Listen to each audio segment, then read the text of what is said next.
GST ഇനി വെറും 2 സ്ലാബിലേക്ക്. ഇപ്പോൾ 4 ഉണ്ട്. 5, 12, 18, 28 എന്നിങ്ങനെ.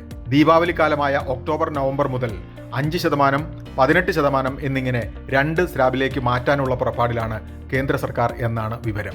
ഇതിനു പുറമെ ചില ദുർഗുണ ഉൽപ്പന്നങ്ങൾക്ക് 40% നികുതി ചുമത്തും. ഇത്തരമൊരു നിർദ്ദേശം മന്ത്രിസഭാ ഉപസമിതിയുടെ പരിഗണനയിലാണ്. സംസ്ഥാനങ്ങളുമായി സമവായത്തിനും ശ്രമം തുടങ്ങുന്നു. GST നികുതിയിൽ നിന്ന് ഒഴിവാക്കി നിർത്തിയിരിക്കുന്ന സാധനങ്ങൾക്ക് തുടർന്നും നികുതി ഈടാക്കില്ല. 0.5%, 3% സ്പെഷ്യൽ റേറ്റ്, 5% GST എന്നിവയുടെ കാര്യത്തിലും മാറ്റമില്ല. എന്നാൽ 12% സ്ലാബിൽ വരുന്ന ഇനങ്ങൾ ഏതാണ്ട് പൂർണ്ണമായി തന്നെ 5%ലേക്ക് താഴും. ബാക്കി വരുന്ന ചിലത് 18% സ്ലാബിലേക്ക് മാറും. 18% സ്ലാബിൽ ഇന്നുള്ളവയ്ക്ക് നിരക്ക് അതേപടി തുടരും.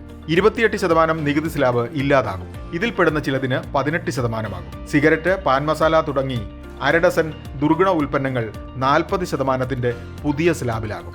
നഷ്ടപരിഹാര സെസ് ഇല്ലാതാകും. തീരുമാനമെടുക്കാൻ സെപ്റ്റംബർ ഒക്ടോബറിൽ GST കൗൺസിൽ ചേരുമെന്നാണ് ഇപ്പോഴത്തെ വിവരം. മാറ്റം നല്ലതോ ചീത്തയോ? നിങ്ങളുടെ അഭിപ്രായം എന്താണ്?